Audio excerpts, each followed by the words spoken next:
This is something that happened to me a few days ago, and it's still giving me nightmares. Apart from my one friend who saw what happened with his own eyes, I don't think anyone else will believe me. I've had some time now to think about it and go over the details, so I'm going to try and describe everything that happened as best and as accurately as I can, and you can draw your own conclusions. I'm sorry if I don't write as well as I should. I'm not the best storyteller. And it's just that this whole experience is still really raw in my mind. So as I said, a few days ago I was driving home. I was on my way back from visiting a friend who had taken a nasty fall on an icy road and broke his leg and foot in several places, so he can't walk or drive.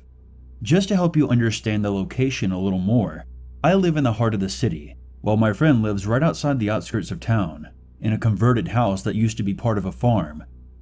To get to his place, you have to drive through the city and take a long stretch of road where there's nothing on either side except for farmland, fields, and trees. It's quite nice at his house, usually very quiet and peaceful, lots of fresh air, and vacant areas in all directions for great walks. It's also quite inconvenient to get some shopping done and all that stuff. Normally it's not a problem. My friend just drives into town whenever he needs to. Except because now he broke his leg, he can't drive anymore. And he can't exactly hobble his way into town on his crutches. So I've been helping him out by driving over to his house after I finish work, with groceries and anything else he needs, making sure he's okay. Let me also chill out for a bit. Since his injury, I've driven over to his place on a regular basis for the past few weeks, and many times before that too. He's lived in that place for years. I know the route well, and I've never had any problems on that road before, ever. So I was totally relaxed driving home in the dark. I drove away from his house and had been on the road for maybe 3 to 4 minutes. I know every bend on the road, and I'm very comfortable driving on it. However, and this is important, because it had been very icy outside that night, I was driving very carefully, well within the speed limit. A few minutes into the drive, I see flashing police lights behind me. I have never been pulled over for anything ever, so my first thought was that the car wanted to go around me. I slowed down and went to the side of the road, and it turned out the police car pulled over with me. I was very apprehensive at this point because, like I said, I've always been a straight-laced kind of guy, no run-ins with the law, and I wanted to keep it that way. When I got pulled over, I had flashbacks of all those YouTube videos I've seen where bored or under quota cops basically sometimes get a reason to give you a ticket if you give them an attitude or say anything wrong. So I just rolled down my window and tried to put my friendliest face on. What happened, though, was way worse than anything I was worried about.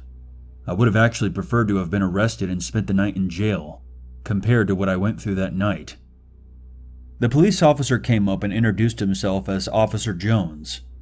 He asked me for my documents, and said I was going too fast, even though I swear I wasn't. But I kinda got the feeling that the cop was having a bad day or something, so I just kept my mouth shut and agreed with everything he said. I knew I wasn't speeding for a fact, but I wasn't going to argue. I had this feeling that he made up a reason just to stop me, and I was right. "You stay here while I go write this up," said Officer Jones. When he moved away from the window and towards his car, I saw that there was another police officer standing just behind him. "You stay here," said Officer Jones to his partner. "I'm going to write this man a ticket, and I need you to stay here and keep an eye on him while I go do that. Okay, Davis?" He was talking in a very patronizing isn't the right word. He was just speaking overly clearly, like when you're talking to a child, except he was talking to his colleague, another officer, who really should know whatever the procedure was by now. It confused me a bit, and I thought, perhaps the other guy is still in training, but even so, you don't talk to a trainee that way. It was a strange tone of voice, filled with so many emotions. I can't explain it. It was like he was talking to someone who's stupid and might not understand, but in a still respectful way, like he's afraid of offending him. It was really weird. And like I say, it's difficult to describe that tone of voice and that whole vibe unless you were there. Officer Jones, who was slightly overweight, went back to the car. The second officer, Davis, stood exactly where he was, rooted to the spot, maybe about an arm's length away from my car.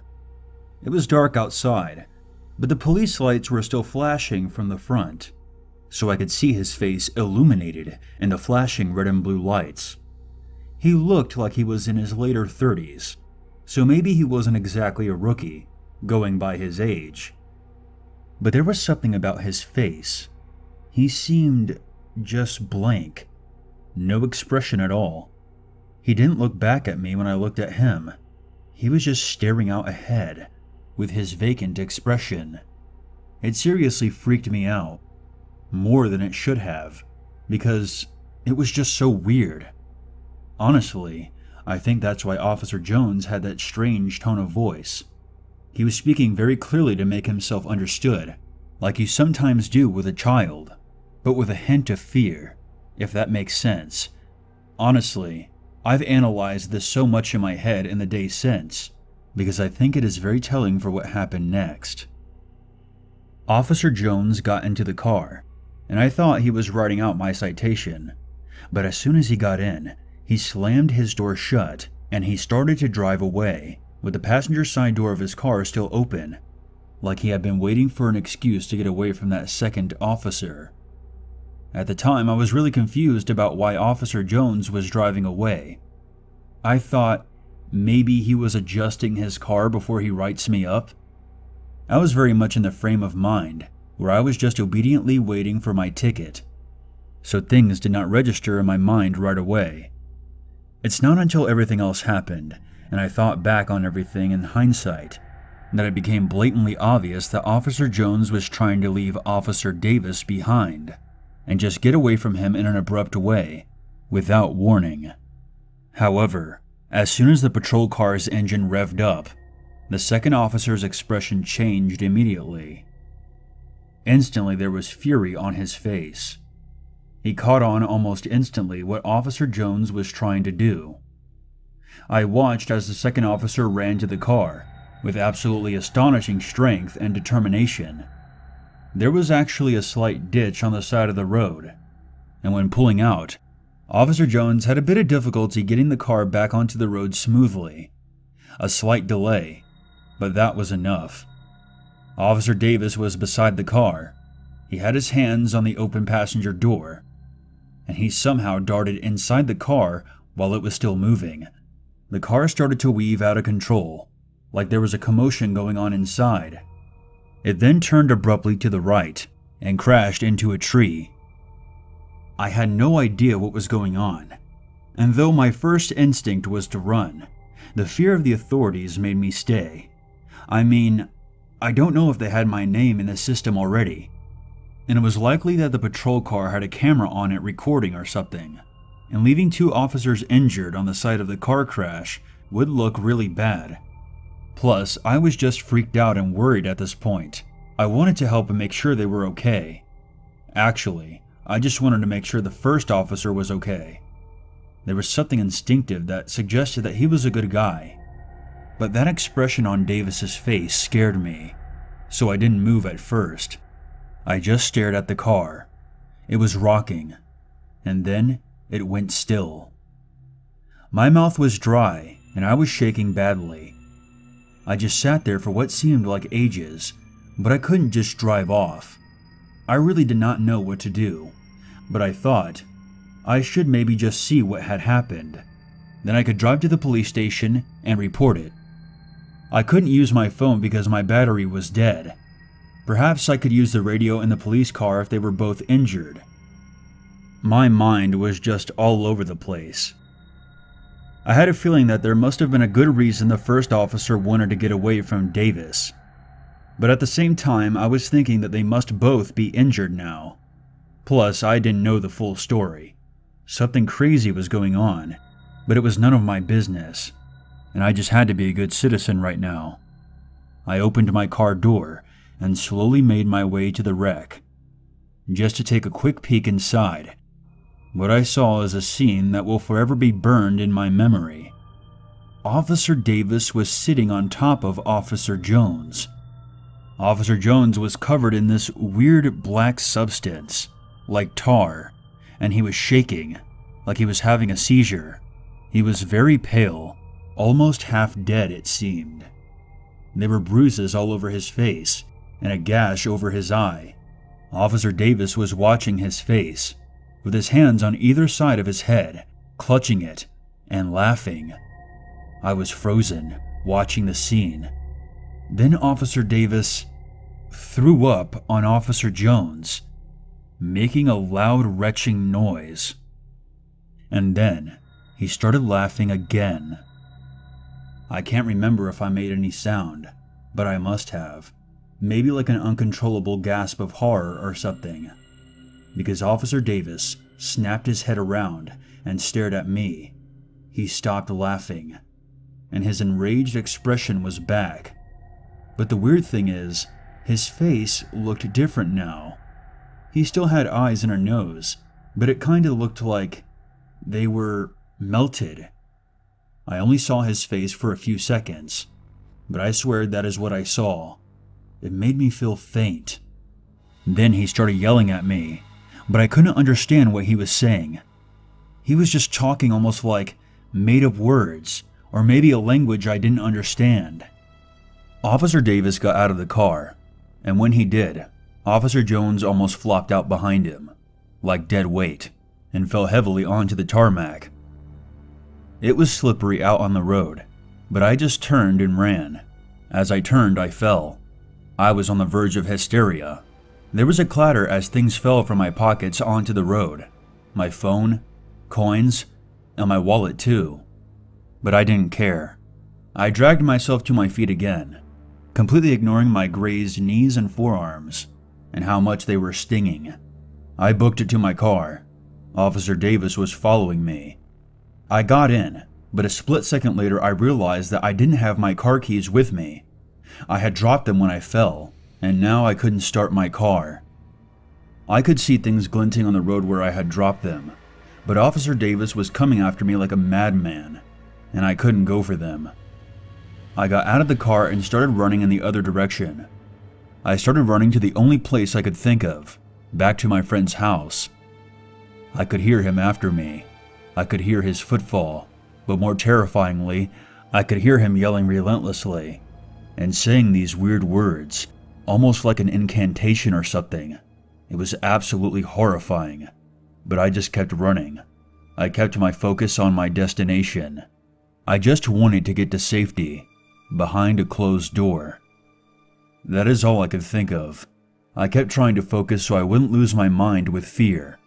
At one point, I felt something cold on the back of my neck, and I thought that he had touched me. I screamed and looked back, but thank God, he was still a few paces behind me. I just kept on running, so I wouldn't let him catch up with me again. My limbs were shaking as I ran. My teeth were chattering, and I'm not sure if it was the adrenaline or pure fear. I think it was probably both. At some point, when he was still behind me and screaming like a madman, I think I actually started crying.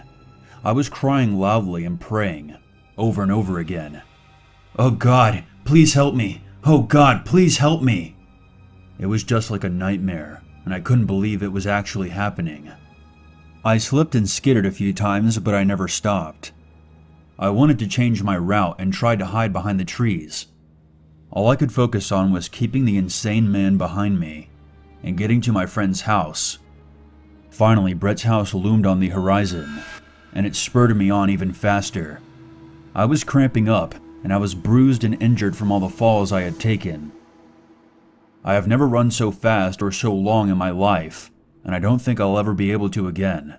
I got to Brett's door and just started pounding and screaming his name, pleading for him to open the door. His broken leg would make it difficult for him to reach the door, but I didn't care if he had to drag himself to the door at that point. I just wanted it open. I just wanted to get inside. I had made surprising headway over the crazy demonic officer. He was at least 30 paces away from me, but he was catching up. I was still crying. My face felt numb with the cold, but my limbs were on fire. I was out of breath and panting hard, There was mucus on my face running down from my nose and into my mouth as I screamed for Brett to come open the door. Not a pretty picture, but I just wanted to convey to you what a mess I was and how absolutely terrified I was. I could think of nothing more but getting to safety. I felt something cold on the back of me again, and I screamed. I turned my head while I was leaning on the door, and I could see that Officer Davis was now only a few paces away. He was throwing something at me. I was staring into his face, which looked like it had literally melted, like his features were now just oozing off of him. All I could see were his angry eyes. He was still shouting these weird garbled words at me. I could actually smell his disgusting breath now. It wafted towards me as he shouted, and it made me want to hurl. I thought I was actually going to vomit, but honestly at that moment, I thought I wouldn't get the chance to even be sick, because I thought he was going to kill me. So many things were just going through my mind, like how he was going to kill me. Would it be painful? How long would it take? And if he would kill Brett too? And what would the official storyline be? Was he a savage, corrupt cop? Would he pin false claims against me? Would I die with my name tarnished and my family ashamed of me? It's weird what goes through your mind when you genuinely think you're going to die. I seriously thought that was it.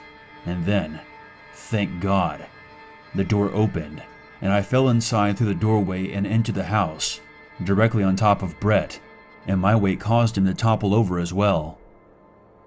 But I got up as fast as I could, still shaking with adrenaline. I whipped around and slammed the door shut. Right as the officer was at the door, I actually felt the door slam shut against his body. I scrambled to bolt the door and put the chain on it. I ignored Brett's questions. I didn't have the breath or the mind to explain. I just leaned against the door as the officer started banging against it. "What the hell is wrong with his face?" said Brett. "What's going on?" I just shook my head helplessly, and I went for the phone, but then stopped. Should I call the police? What if others were in on this? Whatever the hell this was, we were going to have to defend ourselves. I was going to say something more to Brett. I was going to try and explain to him, but then I felt lightheaded. I felt this dark haze come over my vision, and that is the last thing I remember. I must have passed out. I woke up still on the floor, with Brett staring down at me, very concerned. He told me that whoever was after me had gone after banging on the doors and windows a few more times. Of course, Brett demanded an explanation. I told him everything, from the beginning. And neither of us could figure out what to do. I slept on his couch that night, but I think that neither of us got much sleep. There was this weird black tar-like substance clinging to the back of my neck. I had to peel it off. It felt a bit like pins and needles where it had stuck. It was what Officer Davis had been throwing at me. I have no idea what it was. Now that I think about it, it was the same black stuff that Officer Jones had been covered with. It was then that I realized that my body was in a lot of pain. I was covered in cuts, grazes, and bruises that I had gotten while I was running. Even as I write this, only days after this happened, I'm still a little sore actually. After discussing it more the next day, and hearing my story again, Brett convinced me that I should go directly to the station and report what I had seen happen to Officer Jones. If Brett hadn't actually seen Officer Davis with his weird mangled face, I doubt he would have believed anything that I had to say. But because of what he had seen with his own eyes, he didn't doubt anything I told him. Now in the light of day, and away from all the immediate horror of everything, it seemed ridiculous that there was a conspiracy involving the police department. I had no idea who or what Officer Davis was, or what his intentions had been. But the police needed to know, and they needed to know what happened to Officer Jones as well. I drove back into town in Brett's car. As I was driving, Brett was with me. I was actually very scared the whole way there. I was worried that Officer Davis was hiding somewhere, and that he would come out from behind the trees. We passed my car on the way there. It was still on the side of the road exactly how I had left it, with the door open, and the contents of my pockets were still on the road. I picked up my keys and phone and my other stuff very quickly. I locked my car door, but I left it where it was and used Brett's car for the rest of the journey, because I didn't know if Officer Davis had put it on APB or something, so that I would get pulled over if anyone saw my car. The patrol car was gone. Officer Jones' body, which had rolled out of the car and fallen into the road, was also gone. We got to the police department. Brett came in with me. I told the guy at the desk that I had something to report, and he told me to take a seat and someone would be with me shortly. A female officer came out and introduced herself and shook my hand. She motioned for me to follow her, and as I was doing so, I saw something out of the corner of my eye. It was Officer Jones. He was standing outside of an office. He looked completely normal, except he had this weird, blank expression on his face. He didn't see me. If I had gone any further, I would have crossed his line of sight, and he would have seen me. At that moment, my stomach fell, and I knew I had to get out of there. "Excuse me, I forgot something in my car," I said. I turned around and went to the reception area, and signaled to Brett that we had to go. He came after me as fast as he could. I hadn't given my name, so I didn't have to go back. If I tell them that I saw Officer Davis attack and do some weird ritual with Officer Jones, they wouldn't believe me. I saw something very sinister that night, and it has killed and replicated Officer Jones, and he might have done the same with someone else by now. Who knows what it is? If I tell someone, I would get laughed at, and no one would believe me. I've just been a mess these past few days. I can't eat or sleep properly. It's taken me a while to get into a coherent state, to be able to explain all of this and type it out and share it with others. I still keep having nightmares about it. And I am so much more afraid of a police car because I'm terrified that I'll run into that monster again. Or worse still, that it has turned someone else by now. It could be anywhere, as anyone, and it knows who I am. It tried to kill me once. Who's to say it won't try again as soon as it sees me? And I wouldn't even see it coming. I'm afraid to go out or do anything. There is something very bad going on out there. Be on your guard. Brett told me that he saw a news article in our local paper.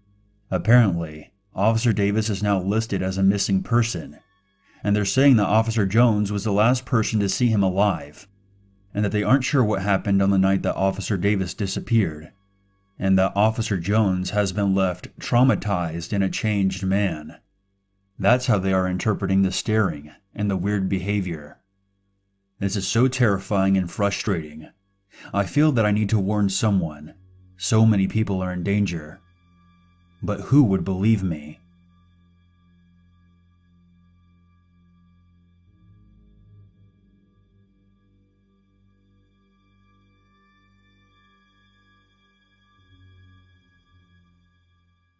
There's always a reason to be afraid.